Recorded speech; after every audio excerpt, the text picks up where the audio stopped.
There it is. We are live. It is Stick to Hockey Live, episode number 69, and we are going to the goalie guru. It's Jason Myrtetus. It is the one and only from InGoal magazine, at Kevin is InGoal on Twitter. Got to go to his website as well, ingoalmag.com. It is Kevin Woodley. Woody, how are you? Hashtag nice on the episode number, right? I played beer league last night, and there was a guy on the other team that was wearing that jersey number, and sure enough, he was the guy that was running around doing stupid stuff. It's so predictable. You leave it to any donkey beer league team. There's always some juvenile clown that's got that jersey on. 100%. Like every time, as soon as you see that jersey, like it could be like old man hockey, and he'll be like the one guy who's underage out playing with the old men, but he's not actually good, but he's going a million miles an hour and trying to hit guys and slash guys. And every single time it's that jersey.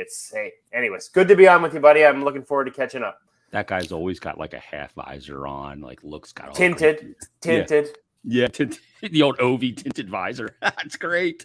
I wanted to get you on, and I know I've gotten a lot of messages from Stick to Hockey listeners over the last couple of last period of time, couple months, to get Kevin on to talk about goaltending and talk about Carter Hart, talk about now Cal Peterson as well. The Flyers acquired in that 3-team trade with Provorov and Columbus and the LA Kings, and also about the goalie market. And there's a lot of rumors about Carter possibly being traded. So we have a ton to get to.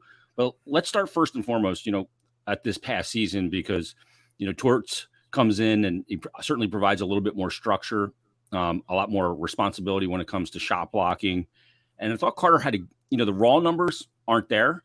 But if you watch the games, he was flat out dominant at points. He had stretches where he went 6-8 games with over a .950 save percentage at times. Had a rough spot in the season, but I thought he rebounded well and hung in there mentally this season. How would you kind of encapsulate the year for Carter Hart? It's funny because I looked up his numbers right before they were coming to town, which was mid-February, right? And then basically the road trip started in Seattle before coming up to Vancouver, which was, that's the thing about the Kraken being here, sort of a new route. Everything used to run through Alberta into Vancouver. And now it's sort of sometimes those trips start in Seattle. So up until that point, I just went back and pulled them because I remember looking at those numbers and I'm like, he's coming into town. Like Jason, he was inside the top 10. He was tied for 9th in adjusted save percentage at that point in the year. There were 4 guys that I think all were like plus 1%. Alexander Georgiev, Tristan Jarry at the time, Logan Thompson, and Carter Hart. And like to me, that's impressive, right? Like plus 1% on a team that. Yes, you're right. Improved structure. Expected save percentage was still 3 points below league average. So, the environment still, it's not like it was, we're not talking about the 95 Devils here. It got better, but still below league expected. And he was outperforming it by a significant margin. You talked about the start he got off to. I guess what I would say, and now those dropped off. By the end of the year, I think he finished at plus 0.4%, which is closer to like 21st, 22nd in the league. So those last couple of months, actually, if I remember correctly, kind of started on that road trip. Things started to crater a little bit on that road trip, at least statistically. But hey, like if I'm not mistaken, this season was the most games he's played, right, in the National Hockey League level. So there's an adjustment period, and the environment took a slight hit over those final, it got a little bit worse over those last 2 months as well. Like he finished with an expected of 887. Still outperformed it, like I said, to the tune of about 20th in the NHL, which isn't bad. But I think what you saw was longer stretches of better Carter, of the potential that, I'm biased. I've always believed in the kid and believed in that potential as a goaltender. And so it was nice to see that for longer stretches. Like I said, the last 2 months of the season were a little tougher. I'm assuming that some of the moves around the team, some of the environment around the team, like you hit a grind there when you're not in it. And you're playing teams that are, and it's really hard to sustain. But I think overall, like this was a positive step for him this season. And, I'd like to think it bodes well for the future, especially like I said, that start that we saw from him combined with, like I said, like through mid-February, that's a good 2/3 of the season. And he's performing at a top 10 level. You'll take that. Yeah. And I always say that, a good team or a bad team will eventually grab the goaltender and kind of drag them to their level as well, because he had no run support. The team just struggled to score. And you mentioned how he got out of the gate. The first 8 games, 6-0-2 record. He had a 946. He's raw, 946 save percentage in those first 8 games. I mean, team wasn't scoring, but he was out there. And maybe that's kind of a window, Woody, into what he could be, not that dominant, but that on a consistently good team with an environment that is consistent in structure seasonally for him to be able to really put up one of those monster statistical seasons from the raw numbers and the advanced. Yeah, when I look at their defensive profile, it's not bottom 3 in the league, and that's where I think you can really get dragged down. We saw that here in Vancouver. Like Vancouver went from a bottom 3rd team to a bottom 3 team under Boudreau for the first third of the season. And like, to me, that drop, as much as it's just 6 or 7 spots amongst teams in the NHL, it was almost exponential. Like, just no predictability at all in front of them. The Philly was sort of 23rd in 5-on-5 high danger chances against, which, again, that's bottom 3rd, you're in that 22-23 range. So certainly not a favorable defensive environment, but like you said, within that, you can have a little more predictability, a little more battle in front of your net, a little more sort of collapsing and some form of structure. So, I think it's hard to forecast exactly what it would be behind a quote unquote better defensive team. Like, I think you actually need to get more granular than that. Like, for example, like Carter's numbers, breakaways, he was slightly below expected. Every other number is either even or better than expected last season, except for slot area. Slot area, which encompasses a couple different types of chances, just clear slide in the slot, so clean looks in the slot, and odd man rushes, clear sighted where you got to look at it. The guy shoots, but he's in the slot area. Those are the only 2 areas. At the end of the season, he's about 5 or 6 goals below expected on. That's the only number. And so when I look at that, like, I think, wow, like, we're watching 2 teams in the Cup final right now that, guess what they've done to get to the Cup final? They don't give up those types of chances, right? Like, Sergei Bobrovsky, like, everybody talks about what's happened this year. Well, I can tell you what's happened. You look at his numbers over the last couple of years, everything is sort of between the face-off dots is where he's gotten absolutely chewed up since going to Florida. A lot of low shots over the pads, pop passes into that middle ice. And that's where he's been at times exposed, particularly on the glove side, not shooting from the glove side, but plays to or from that side of the ice. When was the last time you saw them give up those, right? Like, they just haven't through a long portion of this playoff run. And screens as well, like an area where statistically over the last couple of years he struggled. Like, and we're seeing it in the Cup final. Take away his eyes, you got a chance. Don't let him see it, and he's still Bob, right? Yeah. Like, even on laterals, he's still Bob. So that's where, good defensive team, like, you can have a good defensive team, but they still give up chances that maybe don't fit your goaltender's strengths. I think anybody that takes away sort of that slot area with Carter, the one area where he's been exposed a little bit, you're going to have a good fit, especially sort of that high mid slot area. Yeah. Let's just talk about environment real quick, because, I've gotten a lot of messages and tweets from people saying, well, the goalie's got to lead the way. They gave up the blah, blah, blah most goals in the league this year, and this guy's a better goalie than him because he had better numbers. And I remember a conversation I had, maybe it was even on InGoal, with Robin Lehner, when he said, when I was in the Islanders playing behind Barry Trotz's team, and I went to Chicago, and he said, I played so much better goaltending in Chicago than I did with the Islanders. And the numbers, you go, what, are you crazy? But playing behind a Barry Trotz team compared to that Chicago team, which gave up a ton off the rush, didn't protect the middle, slot line passes, the whole thing. But his game was, as the goalie feels it, was way better in Chicago, even though the raw results weren't. So talk about environment and explain it to people that environment doesn't just matter. It is of the utmost importance for a goaltender. Okay, so the Lehner conversation, I actually remember having this and we did have something along those lines at InGoal. A lot of it was like comparing New York to Buffalo too. I can be on my game, playing really well. And in New York, I think he said we would get an odd man rush once every 2 games. But in Buffalo, he would get 3 or 4 odd man rushes a game.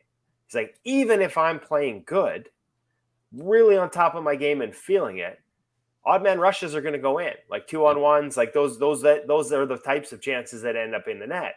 So if I see 1 every 2 games versus say 3 a game, like even if 1 of those 3 goes in, I'm actually still feeling good and playing well, but obviously the numbers are going to be totally different. So that's like it might be an oversimplification. I mean, obviously I remember when he talked about New York, like it goes so much more, like the systems, the way goalies rely on systems and the predictability of their players executing the systems in front of them.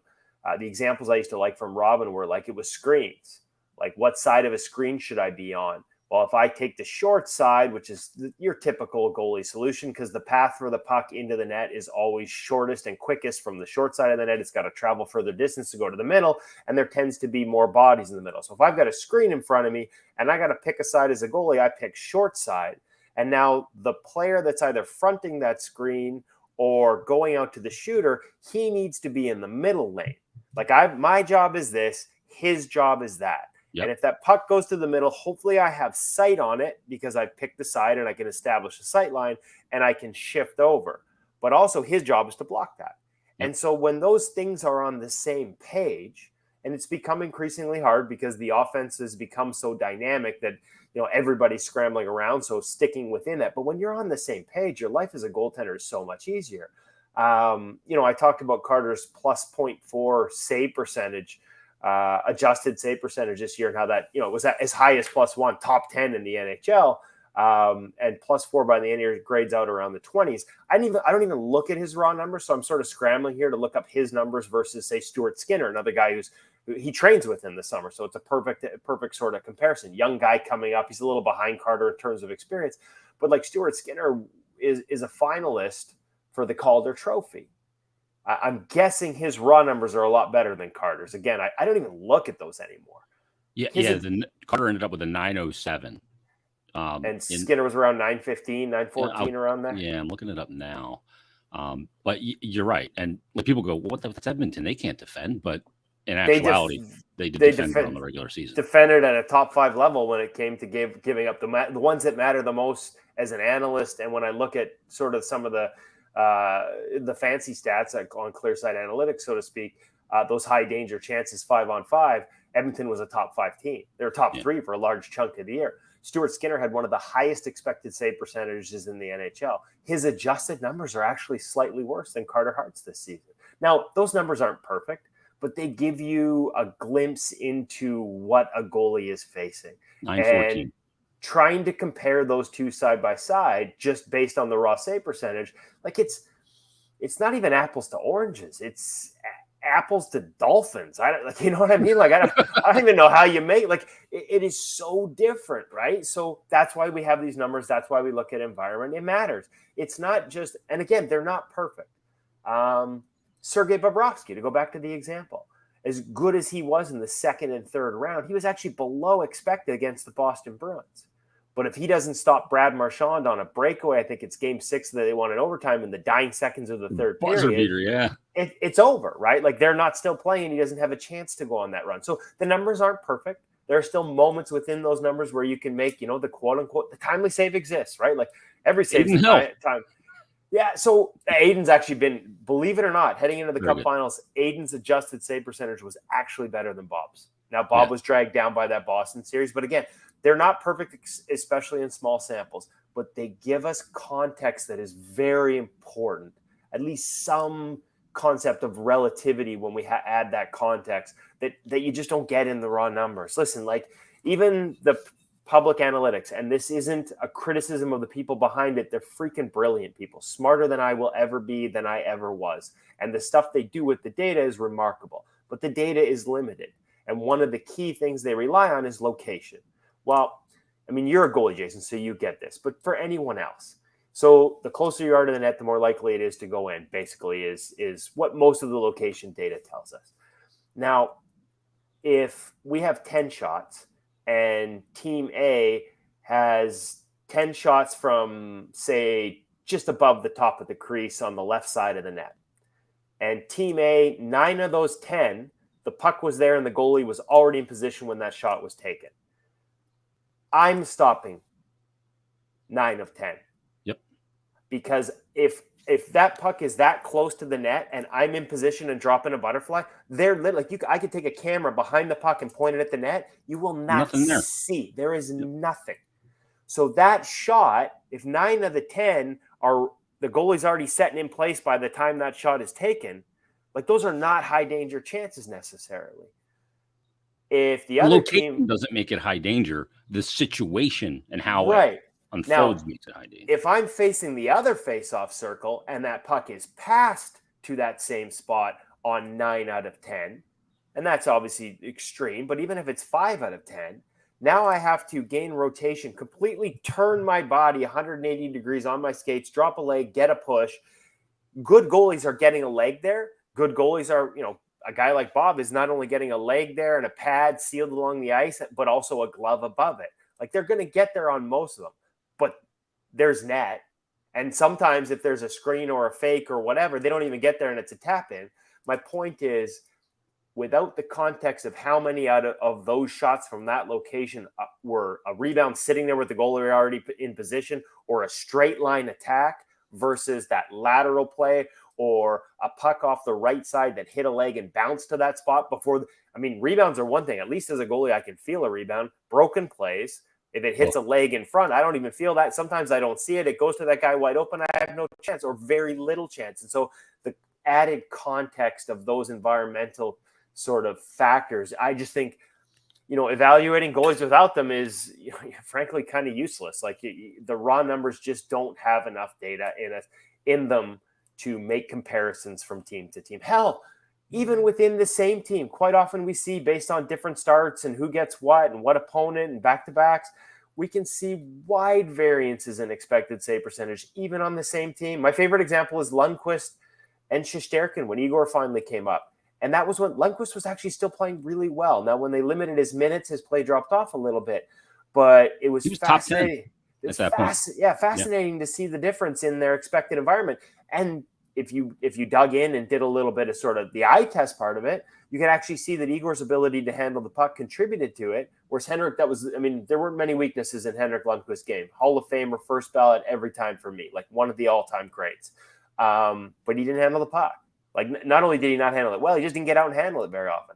And so it was easier for teams to generate sustained forechecks against the Rangers when he was in net. Igor went in, stopped the puck behind the net, quite often made a quick up or a quick pass. Like, it's not the home run passes, it's the quick transition plays that get you out of your own end that counts the most.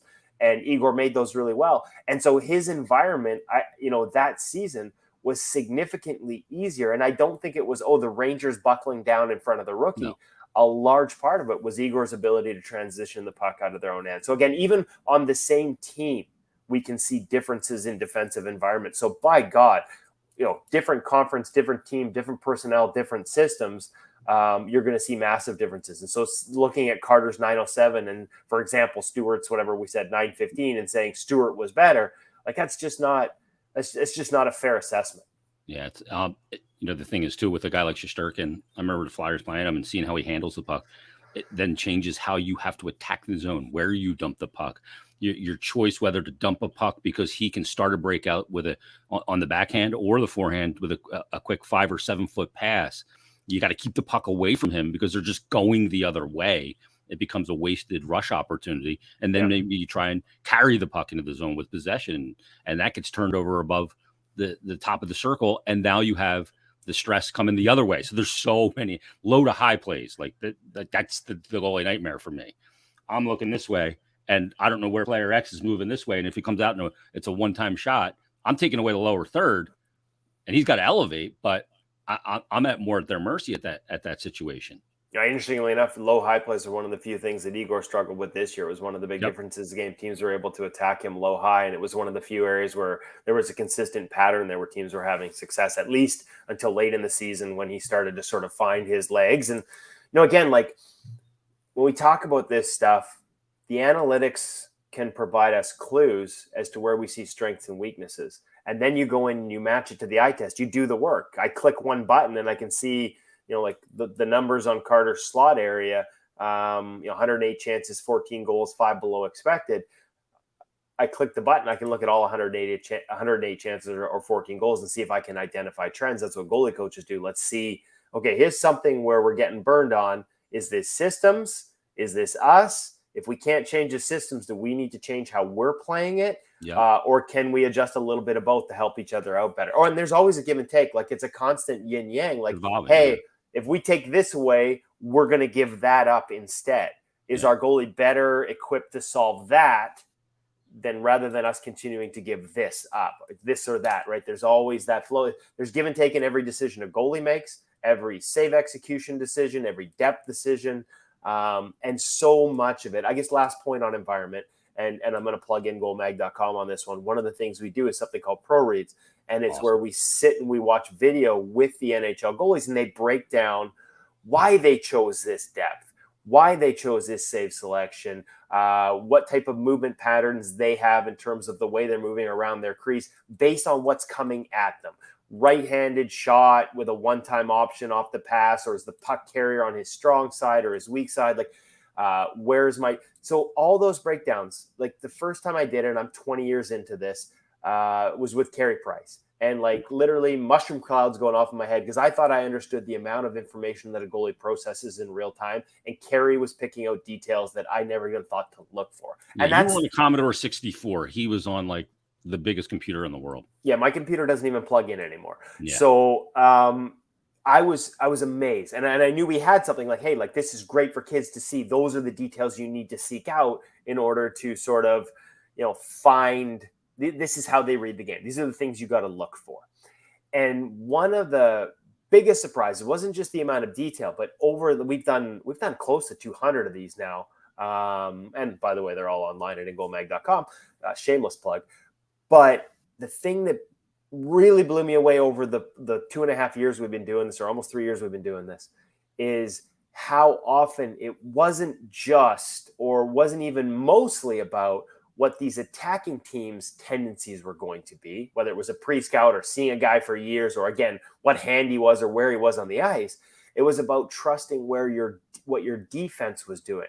Yeah. I've got this because my guy's got that, and I trust him to have that. So I can take a little more ice here because I know the back door is covered, is a simplistic example. And again, another example of why this structure and the defensive play matters. It's not just about what you give up. It's about, is it what the goalie expected you to give up? Vegas was really sort of a great example of this for me with Fleury, when they had Fleury and Lehner that year. And I think, so I can't remember, was that Pete DeBoer there? They would give up a lot of high danger. So the goalie numbers were really good, and they were full value for it.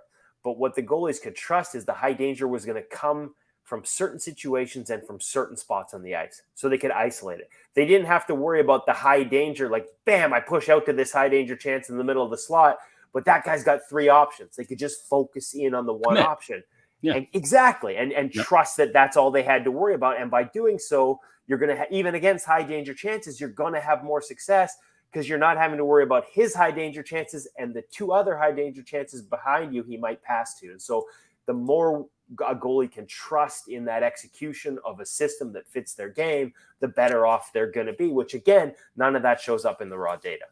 And it's conversely too. It's if that structure is not there, you can't trust the back door.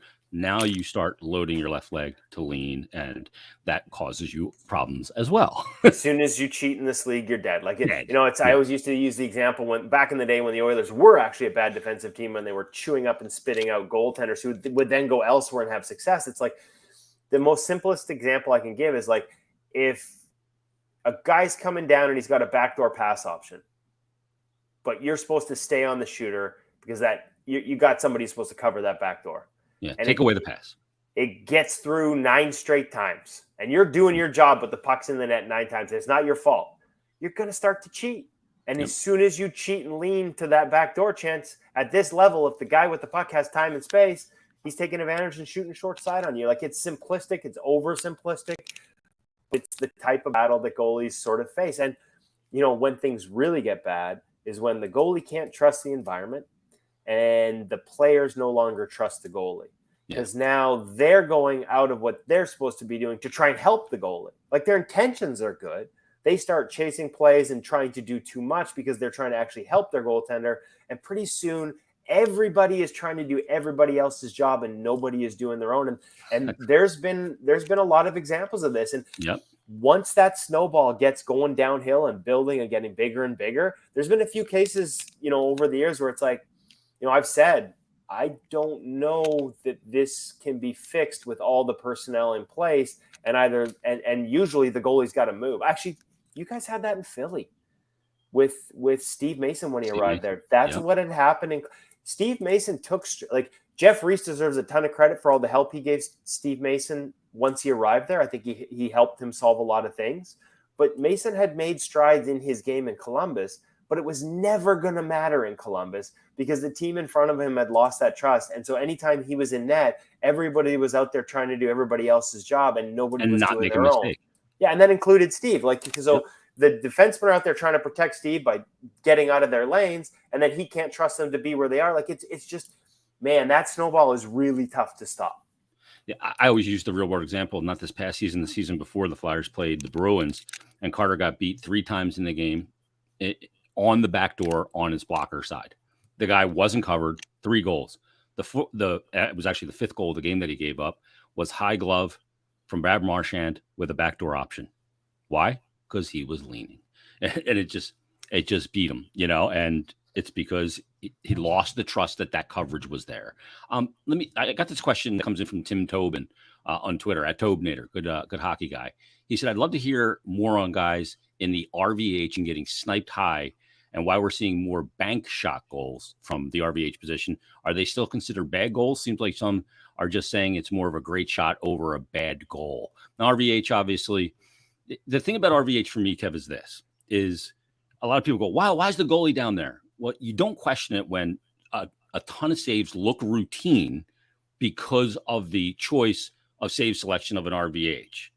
You do have those 1 out of 100 where they find the little window up there next to the head. A lot of times that's because the goalie's not properly rotated, the post play is not right, the execution of the RVH isn't there. But answer Tim's question. Okay, so the bank shot one, actually, I need to see some examples, to be honest with you, because the whole point of an RVH is if you're properly sealed, you shouldn't be able to bank it off you. Where you see pucks, and I'm assuming when he says bank shot, he means banked off of the goaltender. Yeah. A properly executed reverse is the whole idea is here you're limiting that. It's when you get caught with a skate outside the post. Marc-Andre Fleury was the prime example of this. When he was in Pittsburgh and he would start to struggle, he would chase plays and get over aggressive, and he was constantly outside his post. And I think it was an Islander series in particular. They might have banked like 2 or 3 off his ass because he was outside his post. He didn't have it sealed. Yeah. And when Mike Bales taught him reverse, a lot of that ended, right? Because it gave him an anchor, a point he could go back to where he had coverage short side. He could move in and out of it. He didn't feel immobile, which is what the old traditional VH used to do. Guys felt locked into it. You had coverage in the middle of the net as well as a seal on the post, and you weren't exposed to the bank shots. In terms of getting caught snipe short side high, like there's times when some of those shots, you can look at him and be like, okay, so how would you like him to play this? If he squares up in a butterfly and drops, because from that range, it's probably a blocking butterfly anyways. Yep. It's not a reaction zone. Yep. It's probably still going over his shoulder, right? Like, so there are times when it's like, there are times where you just have to tip your cap and say, yep, hey, that's a hell of a shot. But there are also times where I think I see the hashtag, I always say it's the hashtag, it's RVH fail. We see it on the internet every time one of those goals go in. And sometimes I think it's important to look at the execution and say, okay, was this an RVH fail or was this a hashtag failed RVH?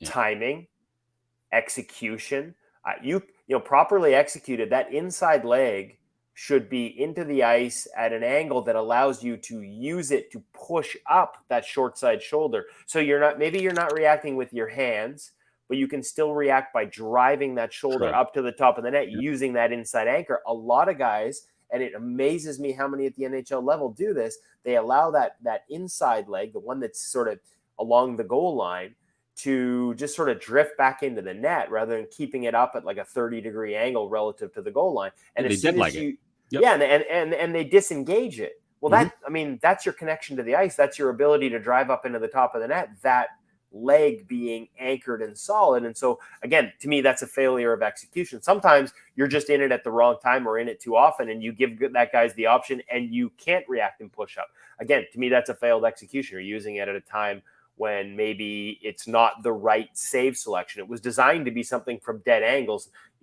Anytime you see it and the puck's up in the zone, sort of above the top of the circle or up to maybe the face-off thought. A lot of guys will sit in it too long when it's along the wall and they'll be exposed because it pucks at the hash mark.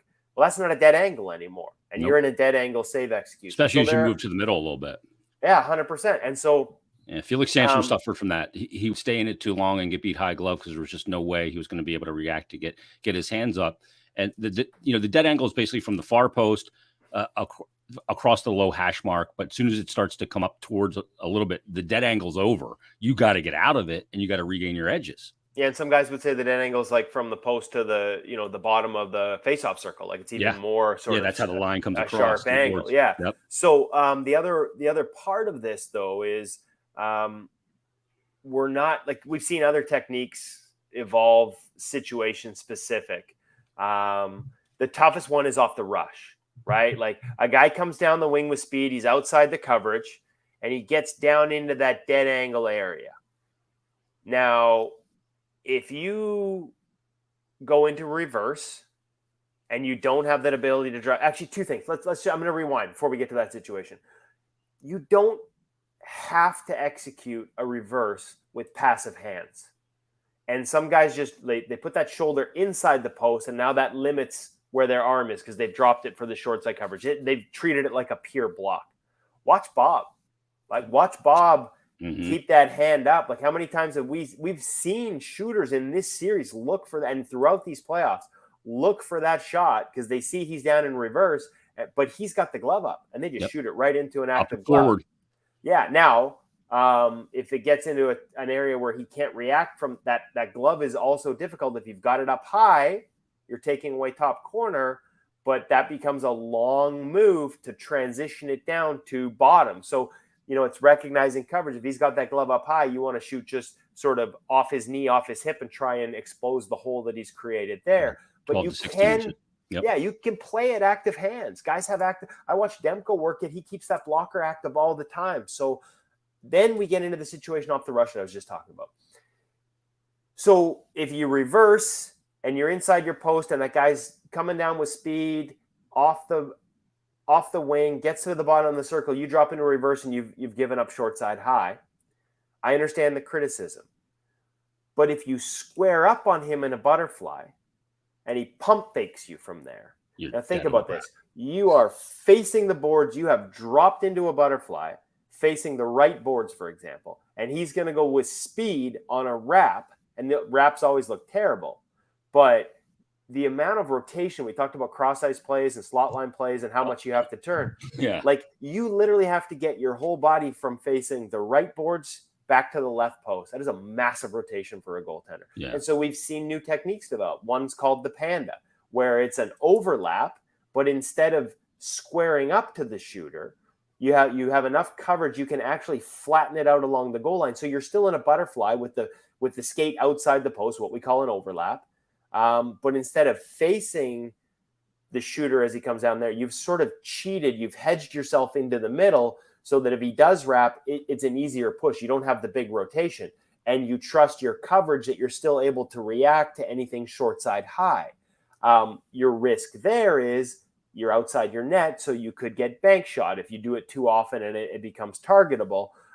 That's why it's called the panda, because the idea is when you execute this, you want to have your ass up against that post to try and seal that and prevent that bank shot. And one of the goalie coaches, when he first saw them playing with it, was Dustin Wolf with Calgary Wranglers. Thomas Spear, who's now with the San Jose Sharks as their head goalie coach, was the guy in the AHL then. And the director of goaltending saw it, and they were trying to come up with a name for it. And rather than overlap, flat overlap, which actually another goalie coach had written about it in 2014 for InGoal, the same concept with that type of name. They called it the panda because it looked like a panda with its rubbing its butt against the bamboo. And yeah, so it caught on a little faster because it's marketing, right? It's all about marketing. Good name. But But again, just another example of there are a lot of different ways to do this. So each and every failure, sometimes it's the execution. I rarely think it's the actual position itself that failed. Like I wish I could find really quickly the In Clark quote about the reverse. Like the idea, the just stand up crowd. It's just, hey, listen, there are times you can be more patient and up on your feet. And there are certainly some guys that linger in it too much and they'd be better on their feet. But the idea that we would just solve it all by just standing up is so patently absurd. Yeah. And the way he put it is no position in the history of goaltending has allowed us to connect our posts in and out to our movements as dynamically as this, to have the short side seal. Because that's the other thing. The whole thing was designed to get the short side seal, but also put your body in the net. Because up till that point, you either butterflied or you did a traditional VH, which is the short side pad up against the post and the backside down along the ice. Michael Leighton got beaten Game 6. Think about the coverage, though. Oh, like, so many holes. Your body is, but your body's outside the net. Yeah. Right. Like, so your body is on the post. The only thing covering the middle of the net, so that's fine for the shooter. Down leg is your down leg. Yeah. Whereas a reverse, think our whole torso is actually in the space. Our inside leg is in the space. And more center mass. What's the biggest increase in offense in the National Hockey League over the last 5 years, courtesy of Stephen Valiquette and Clearside Analytics? Oh, slot line passes, cross ice passes. Low slot line, below the hash marks. Yep. And it's not directly to the tap-ins. It's off skates, it's off legs, it's broken plays. Everything that those plays generate, nothing has increased more. I think they're up 41% is his number over the last 5 years since 2018. That is the biggest increase in offense in the National Hockey League. The reverse connects those things. They allow you to have short side coverage and net coverage on the pucks that sift through the middle. And if you're good at it, you can move well. You can execute both by dynamic save short side, but also dynamic movements that allow you to get out of it explosively and powerfully. Pop proper leg recovery and all those things. I'm going to go to pro reads again. InGoal's pro reads. I haven't gotten to this.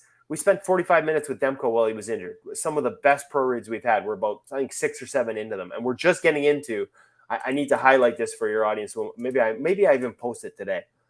He's got a bunch of saves, and this is for the just stand up crowd. They're backdoor passes, tap-ins, and he gets there. Why? Because he was in a reverse to start with, and that gave him access to a quick shift.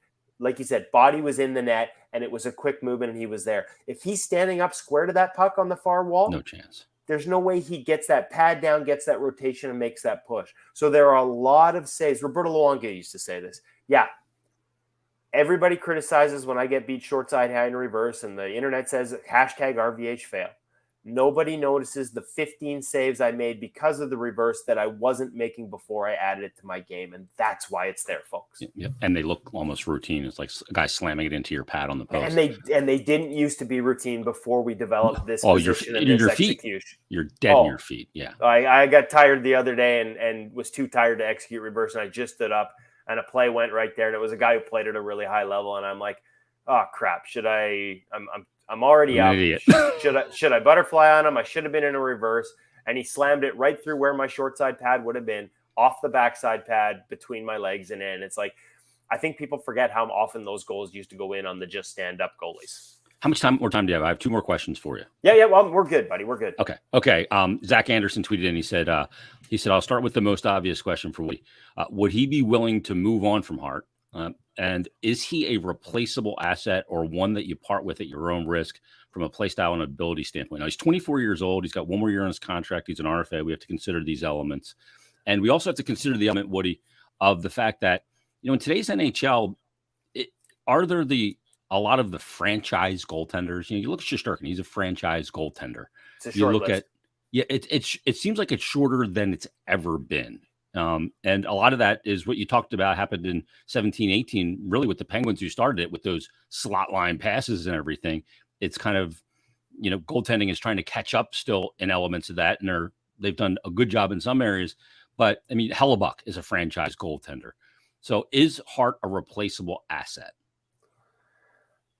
I hesitate to say he's at the end of the day, outside of a handful of names, you can probably find, you know what? I'm going to answer it this way. This is me sitting on the fence so much my ass hurts. Talk about the panda.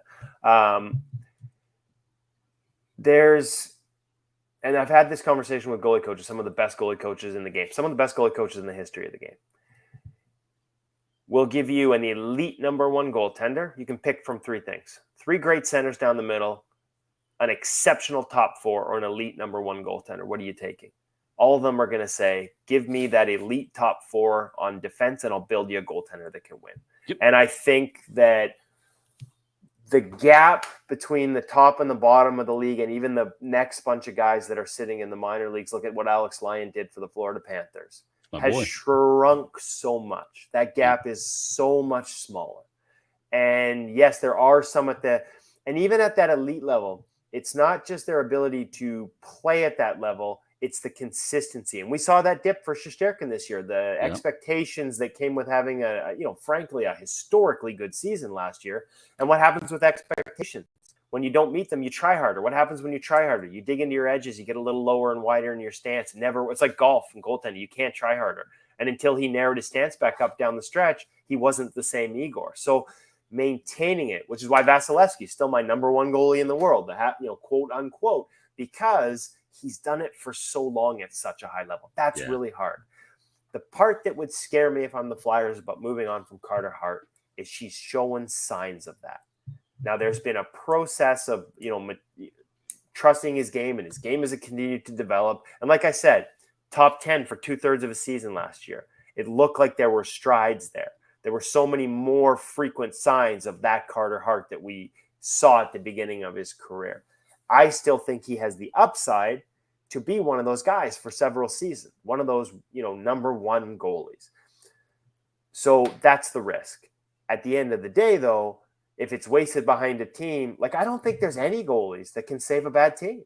To a certain degree, Demko had a damn near historically good season himself 2 years ago for the Vancouver Canucks, a team that profiled defensively where the Flyers were last year.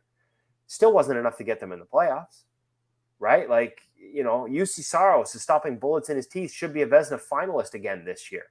But if you don't have the team in front of them, so I think that until you have, if you can build that team, you can find a goalie. I hate to say replaceable because it makes them seem disposable. Yeah. But I'd be scared about, not everyone has that same level of upside. Now, I guess what I'm saying is I'm not sure you need that same level.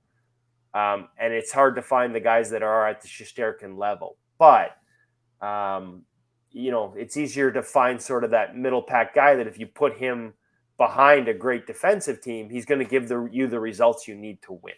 Yeah, I'd just be scared of losing the risk of, because I still see that in him. I still see that elite, that top 10 performance capability in him. Return for goalies, because everybody says, "Oh, I'll trade Hart if we can get a quote unquote haul." Trading goalies, not coming. It's not coming. You don't get it. You don't get the return, do you? No, that's the thing.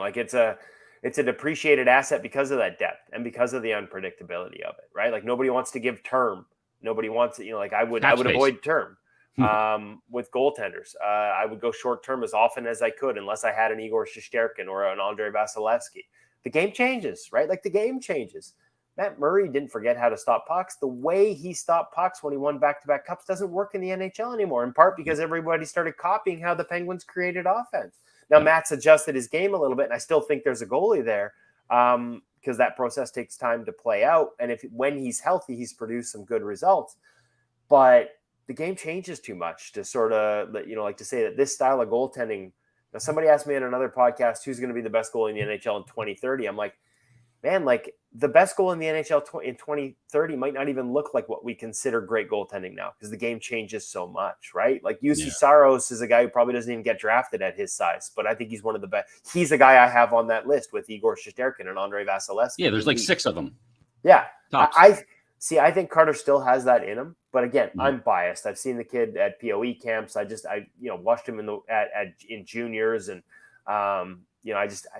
there's something. I've always thought there was something special there, and I still think, as a goalie, there are things he does that are at such a level and ahead of the curve at such a level that I still see that potential there, and I'd be worried about it, walking from it. But that said, especially here, there's a big list of guys that if you can put a good team in front of them, they're going to give you just that, it's all you need is just a little bit above expected. And if they get on a heater in the playoffs, there you go.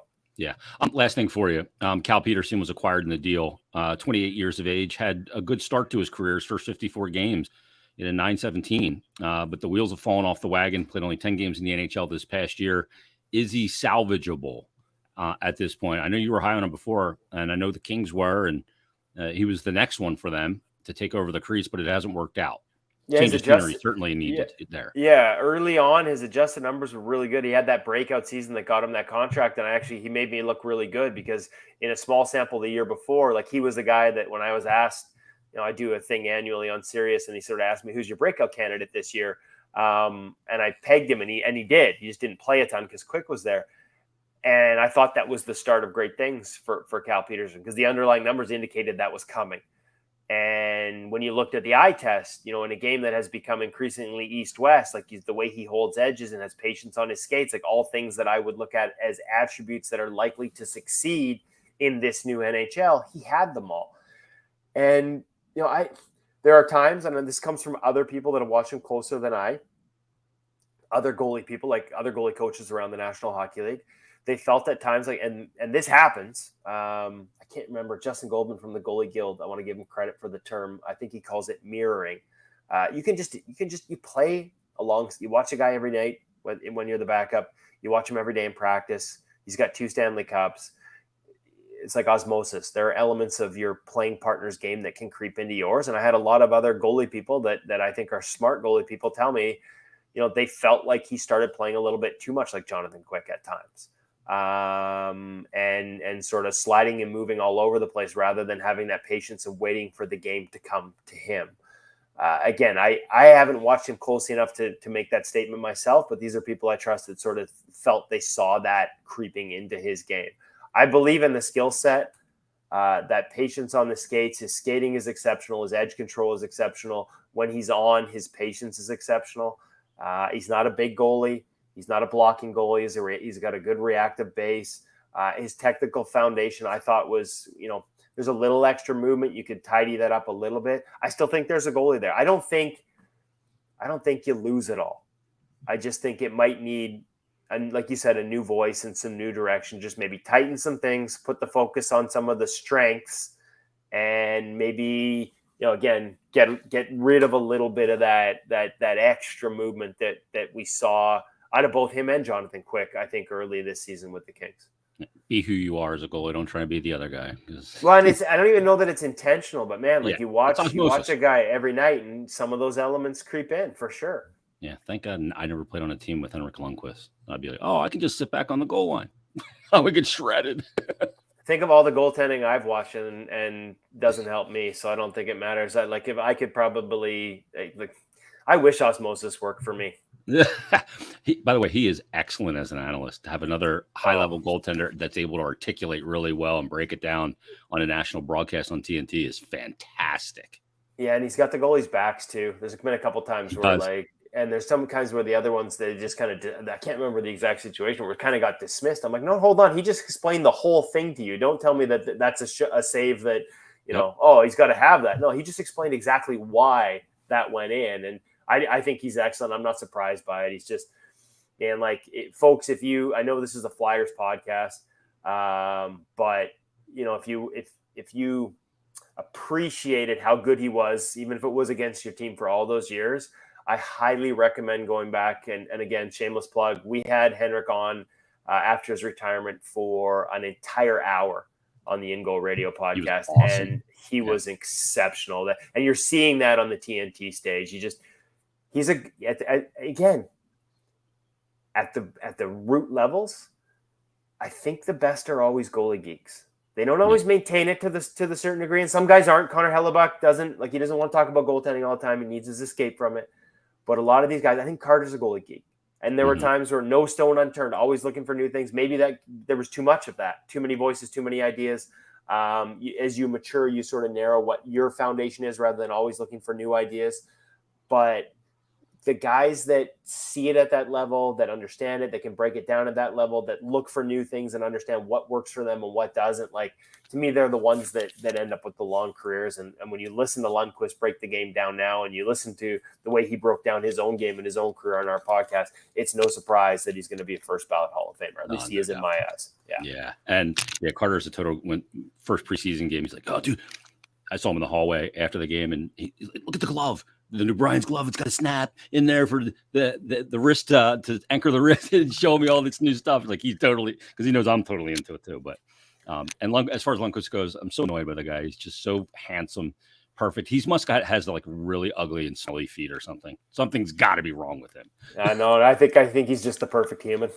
Damn him. And he's a twin. Woody, this was exceptional. I thank you so much. Best of luck out there for the remainder of the Cup final and then the offseason and everything. Good luck with your skate today, man.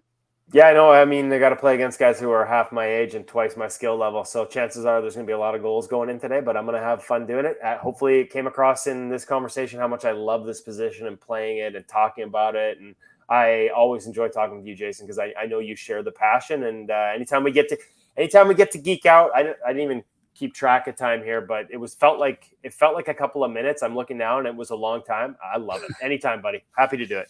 All right. Check out Kevin's stuff, InGoalMagazine.com, InGoal Mag on Twitter, at InGoal Mag, at Kevin is InGoal. Great stuff there. Check out the pro reads and much more.